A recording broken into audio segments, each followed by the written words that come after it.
(2월 19일) 레위기 25장 요약입니다. 레위기 25장은 안식년과 희년에 관한 규례입니다.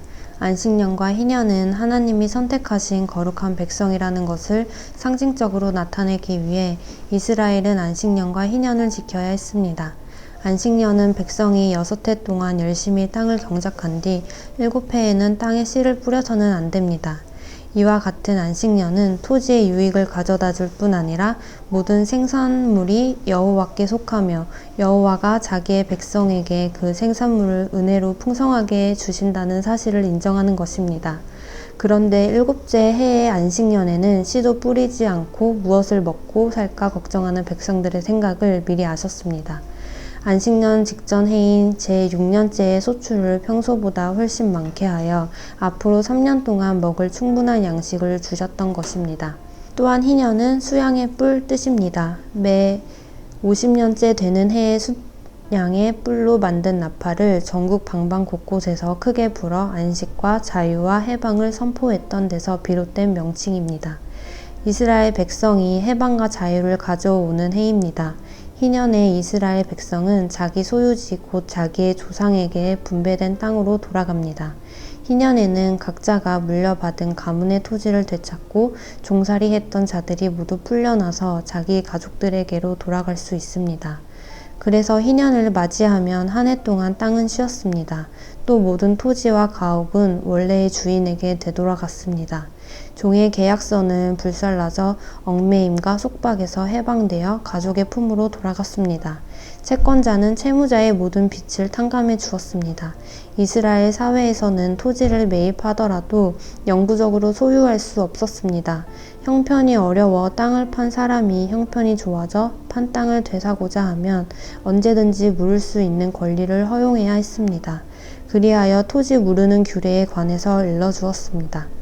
마지막으로 히브리 종에 관한 규례를 말씀하셨습니다.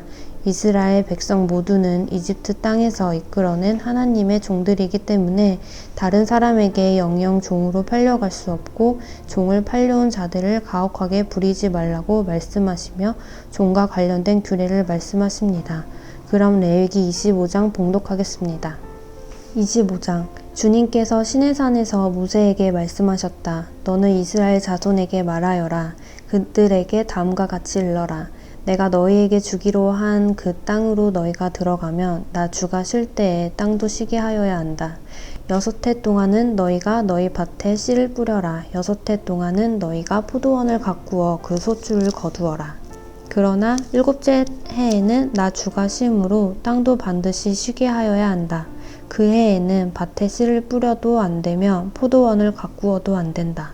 거둘 때에 떨어져 저절로 자란 것들은 거두지 말아야 하며 너희가 가꾸지 않는 포도나무에서 저절로 열린 포도도 따서는 안 된다. 이것이 땅의 안식년이다. 땅을 이렇게 쉬게 해야만 땅도 너희에게 먹거리를 내어줄 것이다. 너뿐만 아니라 남종과 여종과 품꾼과 너와 함께 사는 나그네에게도 먹거리를 줄 것이다. 또한 너의 가축도 너의 땅에서 사는 짐승까지도 땅에서 나는 모든 것을 먹이로 얻게 될 것이다. 안식년을 7번 세어라. 7년이 7번이면 안식년일 7번 지나 49년이 끝난다. 7째 달 열흘날은 속죄일 일이니 너희는 뿔 나팔을 크게 불어라. 나팔을 불어 너희가 사는 온 땅에 울려 퍼지게 하여라. 너희는 50년이 시작되는 이 해를 거룩한 해로 정하고 전국의 모든 거민에게 자유를 선포하여라.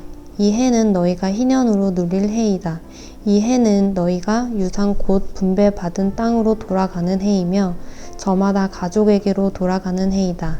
50년이 시작되는 해는 너희가 희년으로 지켜야 하는 해이다. 희년에는 씨를 뿌리지 말고 저절로 자란 것을 거두어서도 안 되며 너희가 가꾸지 않은 포도나무에서 저절로 열린 포도도 따서는 안 된다. 그 해는 희년이다. 너희는 그 한 해를 거룩하게 보내야 한다. 너희는 밭에서 난 것을 먹게 될 것이다. 이렇게 희년이 되면 너희는 저마다 유산 곧 분배받은 땅으로 돌아가야 한다. 너희가 저마다 제 이웃에게 무엇을 팔거나 또는 이웃에게서 무엇을 살 때에는 부당하게 이익을 남겨서는 안 된다. 내가 내 이웃에게 밭을 사드릴 때에는 희년에서 몇 해가 지났는지를 계산하여야 한다. 파는 사람은 앞으로 그 밭에서 몇 번이나 더 소출을 거둘 수 있는지 그 횟수를 따져서 너에게 값을 매길 것이다. 소출을 거둘 횟수가 많으면 너는 값을 더 치러야 한다. 희년까지 남은 횟수가 얼마 되지 않으면 너는 값을 깎을 수 있다. 그가 너에게 실제로 파는 것은 거기에서 거둘 수 있는 수확의 횟수이기 때문이다. 너희는 서로 이웃에게서 부당하게 이익을 남기려고 해서는 안 된다. 너희는 하나님의 두려운 줄을 알아야 한다. 나는 주 너희의 하나님이다. 그러므로 너희는 내가 세운 규례를 따라서 살고 내가 명한 법도를 지켜서 그대로 하여야 한다. 그래야만 그 땅에서 너희가 안전하게 살 수 있을 것이다. 땅은 소출을 낼 것이고 그것으로 너희가 넉넉히 먹을 수 있을 것이며 거기에서 안전하게 살 수 있을 것이다. 7째 해에는 씨를 뿌려도 안 되고 소출을 거두어 들여도 안 된다면 그 해에 우리는 무엇을 먹을까 하고 너희는 물을 것이다. 그러나 6째 해에 내가 너희에게 복을 베풀어 새해 동안 먹을 소출이 그 한 해에 나게 하겠다. 8째 해 곧 너희가 다시 씨를 뿌리는 그 해에 너희는 묵은 곡식을 먹을 것이다. 9째 해가 되어서 해 곡식이 날 때까지 너희는 묵은 곡식을 먹을 것이다. 땅을 아주 팔지는 못한다. 땅은 나의 것이다. 너희는 다만 나그네이며 나에게 와서 사는 임시 거주자일 뿐이다. 너희는 유산으로 받은 땅 어디에서나 땅 무르는 것을 허락하여야 한다. 내 친척 가운데 누가 가난하여 그가 가진 유산으로 받은 땅의 얼마를 팔면 가까운 친척이 그 판 것을 물을 수 있게 하여야 한다. 그것을 물을 친척이 없으면 형편이 좋아져서 판 것을 되돌려 살 힘이 생길 때까지 기다려야 한다. 판 땅을 되돌려 살 때에는 그 땅을 산 사람이 그 땅을 이용한 횟수를 계산하여 거기에 해당하는 값을 빼고 그 나머지를 산 사람에게 치르면 된다. 그렇게 하고 나면 땅을 판 그 사람이 자기가 유산으로 받은 그 땅을 다시 차지한다. 그러나 그가 그 땅을 되돌려 살 힘이 없을 때에는 그 땅은 산 사람이 희년이 될 때까지 소유한다. 희년이 되면 땅은 본래의 임자에게 되돌아간다. 땅을 판 사람은 그때에 가서야 유산 곧 분배받은 그 땅을 다시 차지할 수 있다. 성곽 안에 있는 집을 팔았을 때에는 한 해 안에는 언제든지 되돌려 살 수 있다. 집을 판 사람은 한 해 동안은 그것을 물을 수 있는 권리가 있다. 그러나 판 사람이 그것을 한 해 안에 되돌려 사지 못하면 성곽 안에 있는 그 집은 아주 산 사람의 소유가 되어 대대로 그 자손에게 넘어간다. 희년이 되어도 본래의 집 임자에게 돌아가지 않는다. 그러나 성곽이 없는 마을에 지은 집은 그것들을 토지와 같이 여겨 판 사람이 언제든지 물을 수 있고 되돌려 살 힘이 없을 때에는 희년이 될 때까지 기다렸다가 본래의 임자가 그것을 차지한다. 그러나 레위 사람의 성읍 곧 그들이 유산으로 받은 성읍 안에 있는 집은 그렇지 않다. 레위 사람은 성읍 안에 있는 집을 팔았어도 언제든지 그것을 다시 물을 수 있다. 그가 무르지 않으면 성읍 안에 있는 그 팔린 집은 희년이 되면 본래의 임자에게 되돌아간다. 레위 사람의 성읍 안에 있는 집은 이스라엘 자손이 레위 사람의 유산으로 준 것이기 때문이다. 레위 사람의 성읍에 딸린 땅도 또한 영원히 레위 사람의 유산이기 때문에 팔 수 없다. 너희 동족 가운데 아주 가난해서 도저히 자기 힘만으로는 살아갈 수 없는 사람이 너희의 곁에 살면 너희는 그를 돌보아 주어야 한다. 너희는 그를 나그네나 임시 거주자처럼 너희와 함께 살도록 하여야 한다. 그에게서는 이자를 받아도 안 되고 어떤 이익을 남기려고 해서도 안 된다.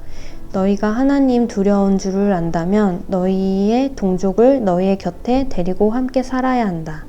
너희는 그런 사람에게 이자를 받을 목적으로 돈을 꾸어 주거나 이익을 볼 셈으로 먹거리를 꾸어 주어서는 안 된다. 나는 너희의 하나님이 되려고 너희에게 가나안 땅을 주고 너희를 이집트 땅에서 이끌어낸 너희의 하나님이다. 너희 곁에 사는 동족 가운데서 누군가가 가난하게 되어서 너희에게 종으로 팔려왔어도 너희는 그를 종부리듯 해서는 안 된다. 너희는 그를 품꾼이나 임시 거주자처럼 너희의 곁에서 살도록 하여야 한다. 너희는 희년이 될 때까지만 그에게 일을 시키다가 희년이 되면 그가 자식들과 함께 너희를 떠나 자기 가족이 있는 조상에게서 받은 유산의 땅으로 돌아가도록 하여야 한다. 그들은 내가 이집트 땅에서 이끌어낸 나의 품꾼이므로 너희가 그들을 종으로 팔 수 없다. 너희는 그를 고되게 부려서도 안 된다. 모름지기 너희는 하나님 두려운 줄 알아야 한다. 너희가 남종이나 여종을 두려면 너희의 주변에 있는 여러 나라에서 남종이나 여종을 사들일 수 있다. 너희는 또 너희와 함께 사는 외국인 거주자의 자손 가운데서나 너희의 땅에서 태어나서 너희와 함께 사는 그들의 가족 가운데서 종을 사서 너희 소유로 삼을 수 있다. 너희는 또 그 종들을 너희의 자손에게 영원한 유산으로 물려줄 수 있다. 바로 이들은 너희가 종으로 부려도 된다. 그러나 너희 동포 이스라엘 자손들끼리 서로 고되게 부려서는 안 된다. 너희와 함께 사는 나그네 신세된 외국 사람이나 임시 거주자 가운데는 부자로 사는 사람이 있는데 마침 그 이웃에 너희의 동족이 살고 있다가 가난하게 되어서 그 외국 사람에게나 너희와 같이 사는 임시 거주자에게나 그 가족 가운데 누구에게 종으로 팔렸다고 하자. 종으로 팔려간 다음이라 하더라도 그는 종으로 팔릴 때에 받을 값을 되돌려주고 풀려날 권리가 있다. 그 친척 가운데 누군가가 값을 대신 치르고 그를 데려올 수 있으며 삼촌이나 사촌이 그를 데리고 나올 수 있고 그의 가문에 속한 살부치가 그를 데리고 나올 수 있다. 그 사람이 넉넉하게 된 뒤에 스스로 그 값을 치르고 나올 수 있다. 그 경우에 그는 종으로 팔렸던 그 해로부터 희년이 될 해까지의 횟수를 자기를 산 사람과 함께 계산하여 그 횟수에 따라 돌려줄 값을 정하여야 한다. 그 가운데서 그가 주인을 섬기며 일한 기간은 그가 이미 주인에게 일을 하여 준 기간이므로 값의 일부를 치른 것으로 계산하여야 한다. 아직 희년까지 남은 횟수가 많으면 남은 횟수만큼 많이 내고 나와야 한다. 그는 종으로 팔릴 때에 받은 몸값에서 그 집에서 일한 횟수의 품삯을 떼낸 나머지를 무르는 값으로 치르면 된다. 희년까지 남은 횟수가 얼마 되지 않으면 그 횟수를 따져서 그만큼 적게 치르면 된다. 이때에도 그는 일한 횟수와 남은 횟수를 자기를 종으로 산 주인과 함께 계산하여 무르는 값을 정하여야 한다. 주인은 그를 해마다 고용하는 것으로 하고 그를 품꾼으로 대접하여야 한다. 어떤 주인이라도 그 종을 심하게 부려서는 안 된다. 위에서 말한 여러 방법 가운데 어느 하나로도 풀려날 길이 없다 하더라도 희년이 되면 그는 풀려날 수 있다. 자기만이 아니라 자식들도 그와 함께 풀려난다. 이스라엘 자손은 나에게 속한 나의 품꾼이기 때문이다. 그들은 내가 이집트 땅에서 이끌어낸 나의 품꾼이다. 내가 주 너희의 하나님이다.